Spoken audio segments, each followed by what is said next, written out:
Most men don't think much about it. Not until something goes wrong. Not until discomfort creeps in, or confidence starts to waver, or intimacy becomes a moment of doubt rather than connection. But the truth is, the health of a man's most personal part isn't just about performance. It's about pride, vitality, and the quiet sense of being well and whole, even in older age. So let's talk, just honestly, openly, and without shame. Let's talk about the care you need to give to your penis. Because whether you're 40, 60, or even pushing 80, it deserves attention, and you deserve to feel good, strong, and secure in your own body. No, this isn't some awkward health class flashback. It's real talk, from doctor to patient, from man to man. And by the time you finish this video, you'll not only learn 5 powerful ways to protect your sexual health, you may just see yourself in a new light. Here's something most men don't realize. Disuse is as dangerous as abuse, just like muscles weaken without activity. The penis is a part of the body that thrives on healthy blood flow and regular engagement.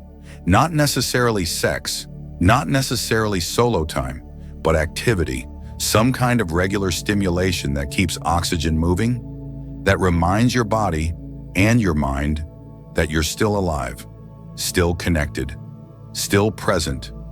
Men who go months, even years, without any form of sexual activity sometimes find themselves facing problems, not because something broke, but because something faded, gently, quietly, until it was hard to bring back. And if you're thinking, well, I'm older now, maybe that's just how things go, I want to stop you right there.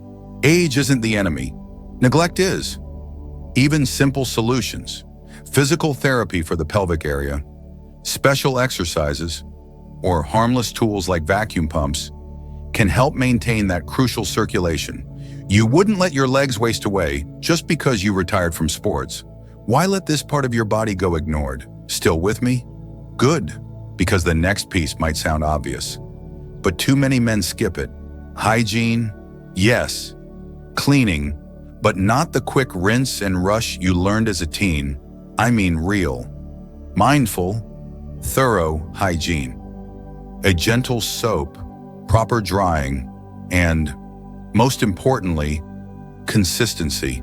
It might surprise you to learn that in some parts of the world, including places where healthcare is free and education is widespread, rates of penile infections and even cancer remain high, simply because of poor hygiene.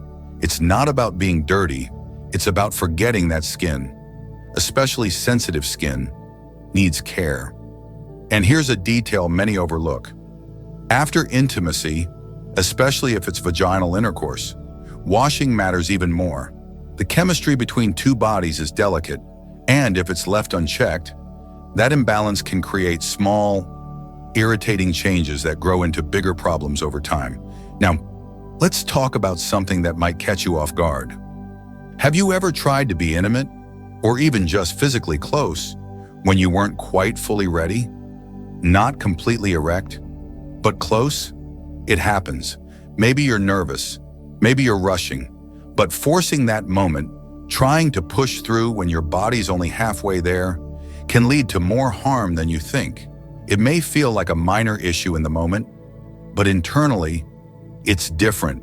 Micro injuries happen, little bends, tiny tears, and eventually, changes in shape, curvature, pain, even long-term conditions that make intimacy difficult, even scary. So give yourself time, patience, and the respect you'd give any other part of your body before asking it to do something demanding. And while we're on the subject of pressures we put on ourselves, there's one quiet habit that's stealing joy and connection from millions of men, and no one's talking about it.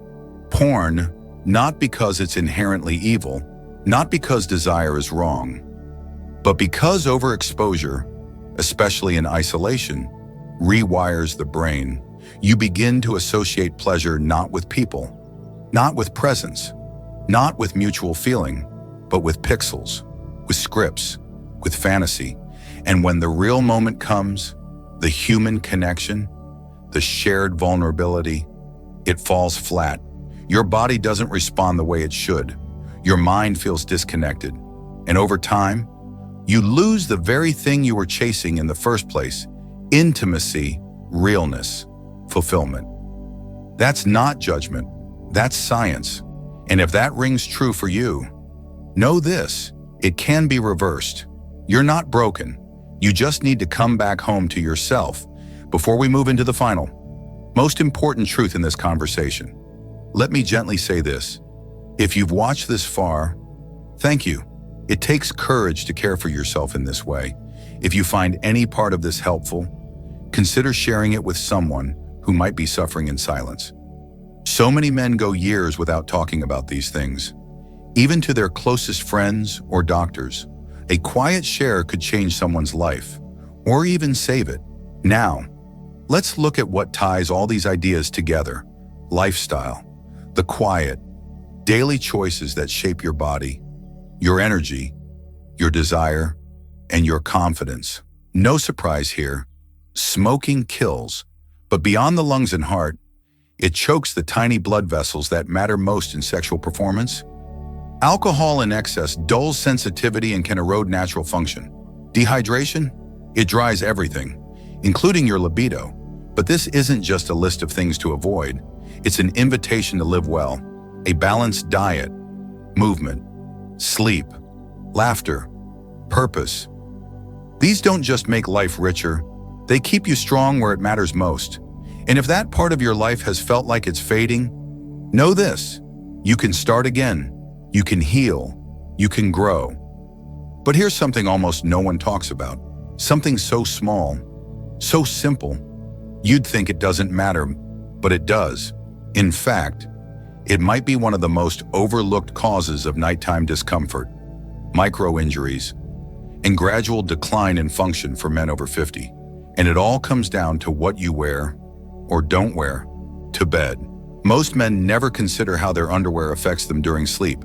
They just throw on whatever's comfortable, or simply keep on what they've worn all day. But your body, especially your lower body, doesn't sleep the way your mind does. During the night, men experience spontaneous erections. It's a natural biological process tied to hormone cycles, blood flow, and tissue health. And when that happens, tight underwear or restrictive fabric can create unwanted pressure. It's not just uncomfortable. That tension, repeated night after night, can cause tiny injuries to the tissue. Little pulls, compressions, or even minor traumas that, over time, lead to bigger issues like fibrosis.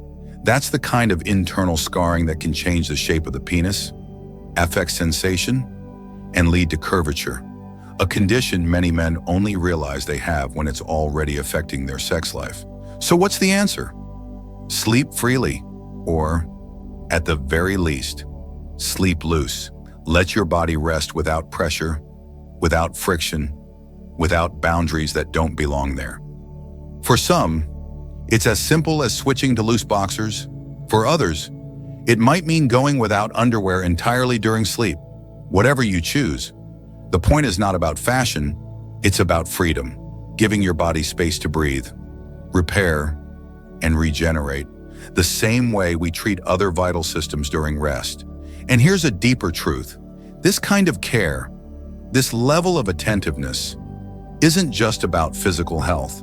It's about self-respect, about recognizing that even in later years, especially in later years, your body still deserves protection, still deserves presence.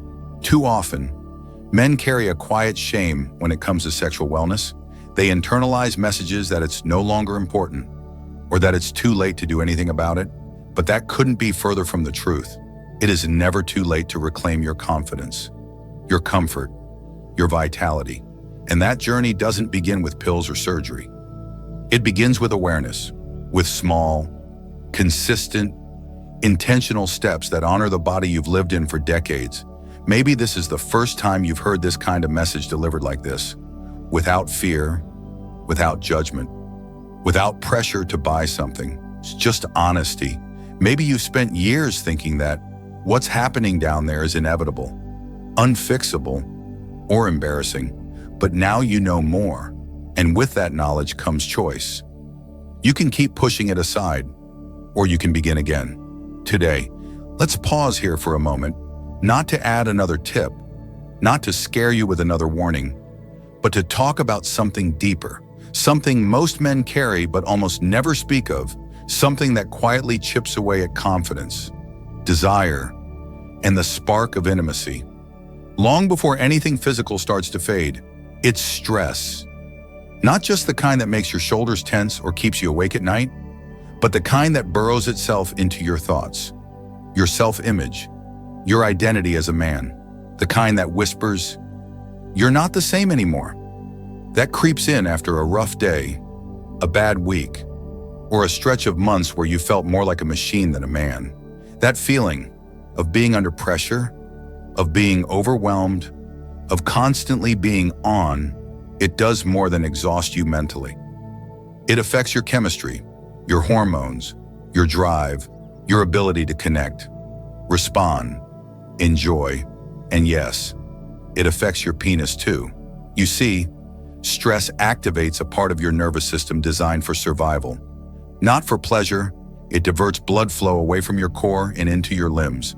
It floods your body with cortisol, a hormone that, in small doses, helps you cope, but in excess, suppresses the very systems that keep you feeling like yourself. When stress becomes constant, it starts to mute everything else, including libido. And for many men, this creates a painful loop.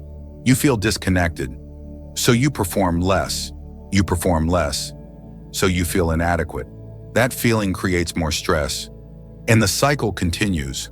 I've seen strong, capable, deeply loving men crumble under this invisible weight. They blame themselves. They think they're broken. They start to pull away from their partners, from their joy, from any space where vulnerability is required, all because no one ever told them that what they're feeling is not failure, it's physiology, and more importantly, it's fixable. So what can you do? Start by recognizing that sexual health isn't a switch.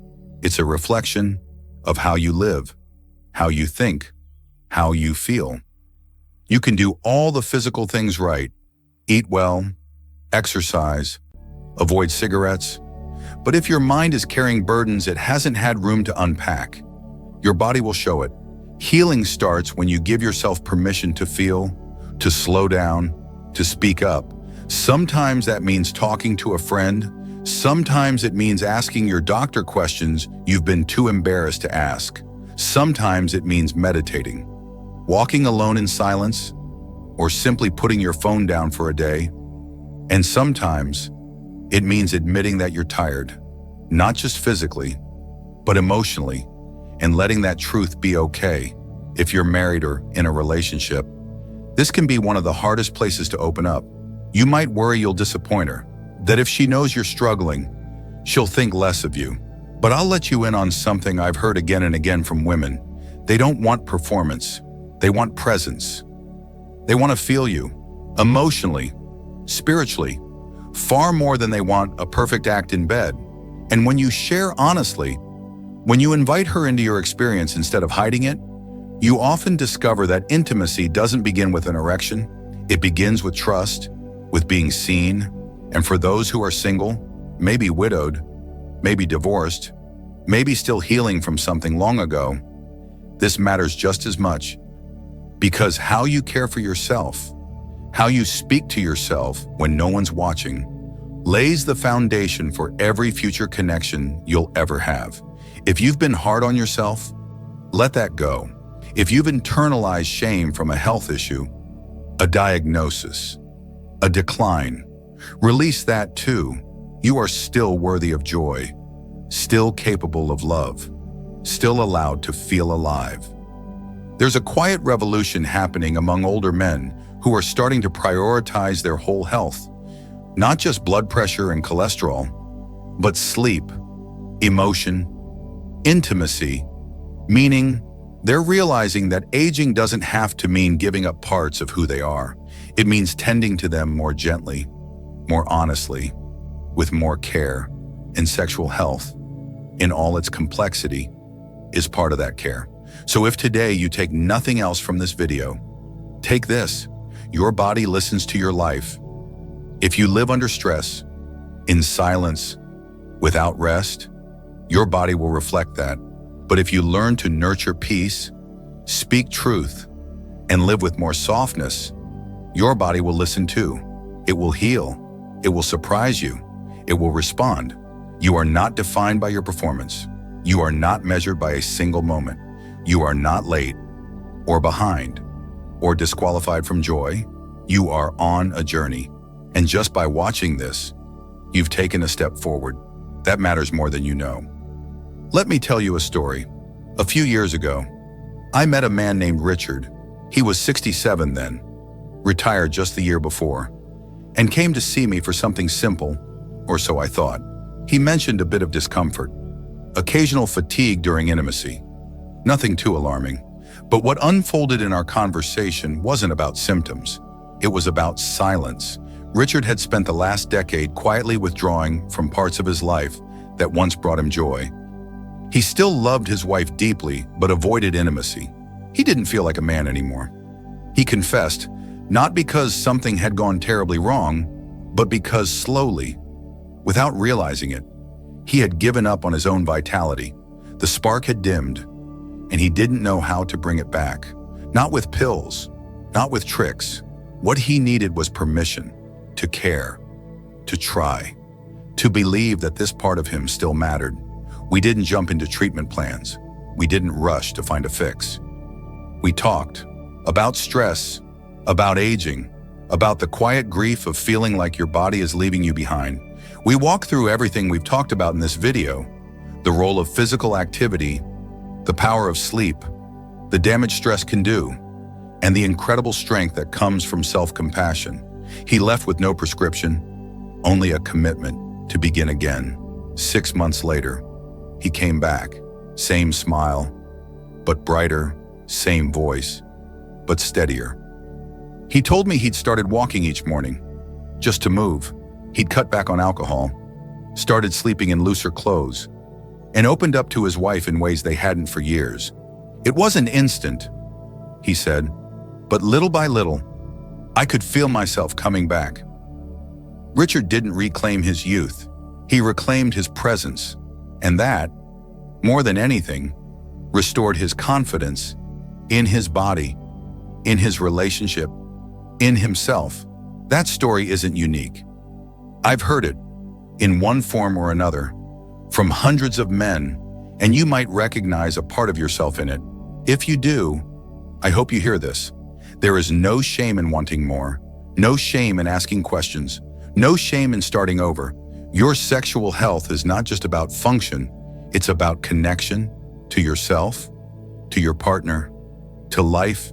It's about not settling for numbness when warmth is still possible. About not accepting silence when you still have things to feel, things to say, things to love. If you're watching this and wondering whether it's too late, it isn't. If you're wondering whether this applies to you, it does. Because every man, at any age, deserves to feel whole. And wholeness doesn't come from ignoring the parts of us that feel broken. It comes from turning toward them with patience, care, and courage. So here's my quiet invitation to you. Take one step, just one. Maybe it's adjusting how you sleep. Maybe it's talking to someone you trust. Maybe it's booking that appointment you've put off for years. Or maybe it's simply choosing to stop blaming yourself for something that's always been more complex than you were ever told. Whatever it is, let it be gentle, let it be real, and let it be the beginning of something better. Now, before we end, let's revisit something I mentioned earlier. There's a natural way to give your performance a bit of a boost without needing prescriptions or drastic changes. Some men have found a simple daily ritual, something that takes just seconds, can help rekindle what once felt lost. And while we're not going deep into that in this video, I've included a link where you can explore that if you're curious. No pressure, just one more resource for those ready to take back control of this vital part of their health. So as we close, here's what I want you to remember. Your sexual health is not just about sex, It's about self-worth. It's about freedom from discomfort, from shame, from decline that feels inevitable, but isn't. You are not too old to care. You are not too late to begin, and you are not alone in this. If this video meant something to you, even if just one part made you pause and think, consider liking it, sharing it, or leaving a comment below. Not because we chase numbers, but because someone else might be scrolling right now, silently wondering if they're the only one, and your small action could be the gentle nudge they need to start caring again. Until next time, take care of yourself, fully, honestly, and without apology.